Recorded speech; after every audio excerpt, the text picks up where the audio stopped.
ધાનેરામાં પુલ service road બનાવવા બાને ફરી બજારમાં બસ ચાલુ કરવા મુદ્દે મીટિંગ યોજાયા બાદ આવેદનપત્ર આપવામાં આવ્યું અને 7 દિવસની અંદર ઉકેલ ન આવે તો ચક્કાજામની ચીમકી પણ આપવામાં આવી। તો આવો જોઈએ એક રિપોર્ટ। ધાનેરામાં બનેલ રેલવે પુલ એ ધાનેરાની આર્થિક કમર ભાગી રાખી છે અને પુલની બાજુમાં સર્વિસ રોડ ન બનતા સરકારી બસ અને અન્ય વાહન વ્યવહારને બારોબાર જતા હોવાથી વેપાર ધંધાને મોટો ફટકો પડ્યો છે। સર્વિસ રોડના કારણે હોસ્પિટલ પહોંચવામાં દર્દીઓને પણ ઘણી મુશ્કેલીઓનો સામનો કરવો પડે છે। અનેકવાર એમ્બ્યુલન્સ ફસાયાના દાખલા મોજૂદ છે।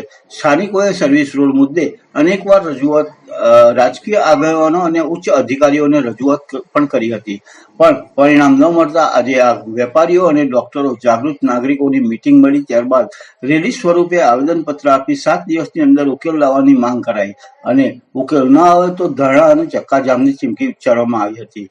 સરકાર અને તંત્ર યોગ્ય કાર્યવાહી ન કરે તો આવનાર દિવસોમાં સર્વિસ રોડ મુદ્દે મોટું આંદોલન મોટું સ્વરૂપ ધારણ કરે તે નક્કી જ છે।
જઈ અને અમારે ચક્કા જામ કરવાનો વારો આવશે અને આંદોલન કરવાનો વારો ના આવે એ માટે આજે અમે આપને આવેદનપત્ર આપીએ છીએ અને આ પ્રકારની રજૂઆત છે અમારી, જેથી નેતૃત્વ આપવામાં આવે। અને જો સાહેબ આ કામ કરવામાં વિલંબ થશે અને કોઈ અનિશ્ચિત ઘટના ઘણી તો આપની જવાબદારી રહેશે, સરકારશ્રીની જવાબદારી રહેશે।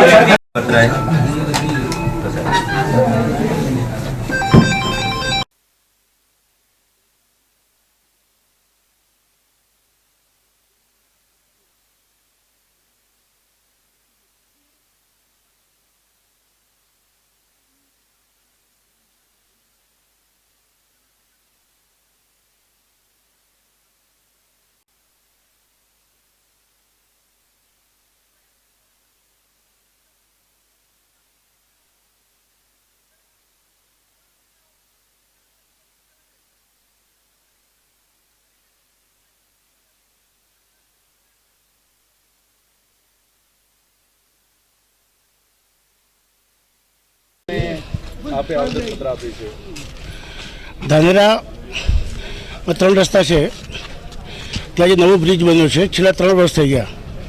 સામાન્ય રીતે જ્યારે બ્રિજ બને છે ત્યારે સર્વિસ રોડ સાથે યોગ્ય રીતે કરવામાં આવે છે, પરંતુ કોઈ પણ કારણસર સર્વિસ રોડ બન્યો નથી અને જે બન્યો છે તે ખૂબ જ સાંકડો છે, વાંકો ચૂકો છે, ખાડા ખચિયાવાળો છે। એટલે આખો જે વિસ્તાર છે ધાનેરાનું અડધું ગામ છે એમાં હેરાન થાય છે।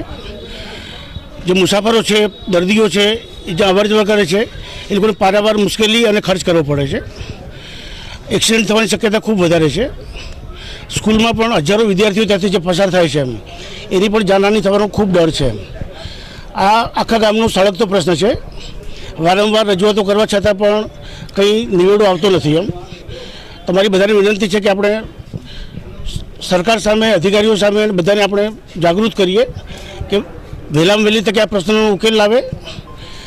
જે ખાડા છે, જે તૂટેલો રસ્તો છે, સરખો થાય અને એકદમ પહોળો સર્વિસ રોડ સારો બને, જેથી આજે ધાંધ્રાનો અડધું ગામનો વિકાસ જે અટકી ગયો છે તે ફરીથી વ્યવસ્થિત થાય.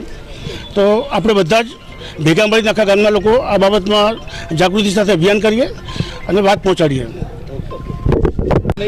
આજે ધાનેરામાં અગ્રવાલ 3 રસ્તાથી મોરલીના ગલ્લા સુધી જે પુલ બનાવવામાં આવ્યો છે ને એની બંને બાજુમાં સર્વિસ રોડ બનાવવામાં નથી આવેલો, જેના લીધે અવર જવર કરતા બાળકો અને વાહન ચાલકોને ખૂબ મુશ્કેલી પડે છે. અને એના ભાગરૂપે ધાંધ્રાના જાગૃત ડૉક્ટરશ્રીઓ, પત્રકારશ્રીઓ, વેપારીશ્રીઓ અને આગેવાનોએ આજે સંયુક્ત મળીને એક રેલી સ્વરૂપે પ્રાંત સાહેબને આવેદનપત્ર આપ્યું છે. અને આની અંદર જણાવવામાં આવ્યું છે કે જો એક અઠવાડિયાની અંદર આ સર્વિસ રોડનું કામ ચાલુ કરવામાં નહીં આવે,